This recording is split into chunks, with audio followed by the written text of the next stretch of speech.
My Lord and my God, I firmly believe that you are here, that you see me, that you hear me. I adore you with profound reverence. I ask your pardon for my sins and grace to make this time of prayer fruitful. My Immaculate Mother, Saint Joseph, my Father and Lord, my guardian angel, intercede for me. I want to begin by recalling an experience I had a few days ago, having been blocked from doing anything in the office for a good 1 hour, 30 minutes by a mother who was just acting as a mother, having come to plead the case of her university daughter, getting me to intervene in finding solution to disciplinary action that the daughter had to face. Well, my experience of university actually made this recent experience so unfamiliar to me that a mother would leave her own work and come and be disturbing on behalf of the child. I learned in university one is independent, and perhaps you only go home during holidays to meet family and they may ask you about things. But she was just being a mother. It's impressive to see mothers in their elements. Also recalling how a mother in a clinic having to abandon her own job for a few weeks in order to care for the son recovering after an incident. It creates an impression of who a mother can be. And Jesus, it seems that you are impressed by a mother's attitude. The one that you say to, for this saying, you may go your way. The demon has left your daughter. And she went home and found the child lying in bed and the demon gone. These are the last words of the gospel of today. It happened when Jesus, you found yourself in a region unusual, up north, the Holy Land, the region of Tyre and Sidon. Read from St. Mark. And from there he arose and went away to the region of Tyre and Sidon. And he entered a house, and would not have anyone know it, yet he could not be hid. But immediately a woman whose little daughter was possessed by an unclean spirit heard of him, and came and fell down at his feet. Now the woman was a Greek, a Syrophoenician by birth, and she begged him to cast the demon out of her daughter. And he said to her, let the children first be fed, for it is not right to take the children's bread and throw it to the dogs. But she answered him, yes, Lord, yet even the dogs under the table eat the children's crumbs. And he said to her, for this saying you may go your way. The demon has left your daughter. And she went home and found the child lying in bed and the demon gone. I guess you as a mother would love to hear this from Jesus. For this saying, you may go your way. The demon has left your daughter, your son, your child, that person you are praying for. And we find it as God says. I thought today's message will be directed more to Gen Z mothers, the young mothers in our midst. Since we are told that this woman in today's gospel passage, the protagonist, has a little daughter, I thought, well, typical young mother of this age, you persist, you go pleading the cause of your child in school for grades, for pardon, punishment, for vaccination in the hospital, for different things. How much do you plead for grace for your child? I know you do. But let's think of a concrete application. And in fact, Jesus was a rich gospel passage. I don't know how to dwell on everything, but I just thought let's center it on something concrete. Infant baptism.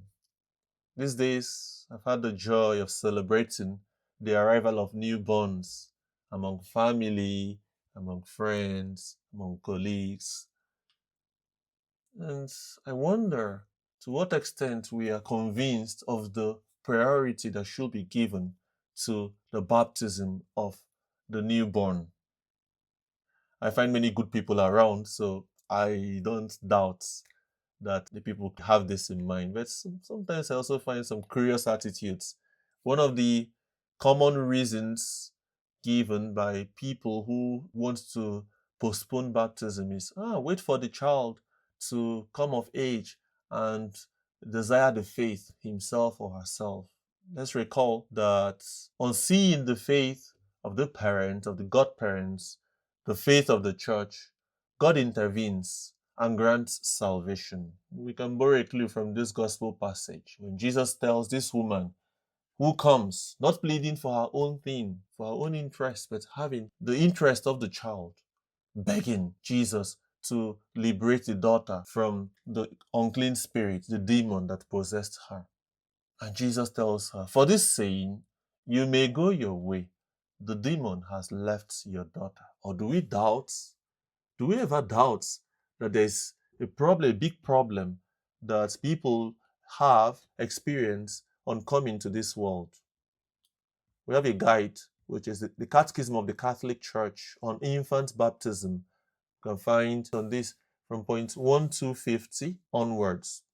Just to read the first points there. Born with a fallen human nature and tainted by original sin, children also have need of the new birth in baptism to be freed from the power of darkness and brought into the realm of the freedom of the children of God, to which all men are called. The sheer gratuitousness of the grace of salvation is particularly manifest in infant baptism. The church and the parents would deny a child the priceless grace of becoming a child of God were they not to confer baptism shortly after birth. And it says, to free the child from the power of darkness and brought into the realm of the freedom of the children of God. There's something going on here. This man is persistent, asking Jesus, free my daughter of the unclean spirit, of the demon. And Jesus, seeing her faith, he admired her faith. In fact, St. Matthew, in a parallel passage, says, Jesus exclaimed, "O woman, great is your faith." The faith needed. Let's not go demanding right away. Let the child affirm the faith. Then the child needs to come of age. Actually, as a theological virtue, the child receives faith. But the child will exercise it rationally when it's time, when the child has developed the use of reason. But something is going on here. The church transmits faith. The parents and the godparents express faith on behalf of the child. And the church acknowledges in other points 1252, the practice of infant baptism is an immemorial tradition of the church. And this practice has been on. There's testimony from the 2nd century onwards. And because, for instance, at the beginning of apostolic preaching, when whole households receive baptism, infants may also have been baptized. It's good persisting in asking for baptism for the newborns. Kind of imitating this woman. Reading the story recently of St. John Bosco, whom we celebrated on the 31st of January, some days ago.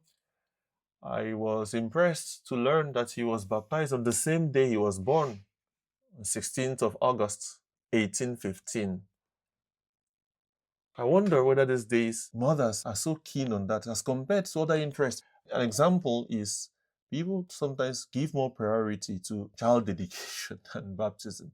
What is more important is baptism of the infant who is under the bondage of the enemy to be freed and to be brought into the realm of the freedom of the children of God. Jesus, may we borrow a clue. May the Gen Z mothers amongst us take this seriously. Also encourage their fellow mothers, friends, family members to take infant baptism seriously. And you, Jesus, as if you are waiting for us to ask you. At the beginning of this gospel passage, we are told that you wanted to remain hid, the God that goes hiding. And he does this to create space for our freedom. You couldn't remain for long hid because this woman discovers you. Immediately, the woman whose little daughter was possessed by an unclean spirit heard of him and came and fell down at his feet. If only among the first things, or even the first thing that mothers are concerned about, is how to go to Jesus and ask for liberation of the child that has just arrived. And many, many souls will be saved. For this saying, for your faith, You may go your way. The demon has left your daughter. My Mother Mary, help the Gen Z mothers to be deliberate, intentional, and persist in helping to obtain salvation for their children. I thank you, my God, for the good resolutions, affections, and inspirations which you have communicated to me in this meditation. I ask your help to put them into effect. My Immaculate Mother, Saint Joseph, my Father and Lord, my guardian angel, intercede for me.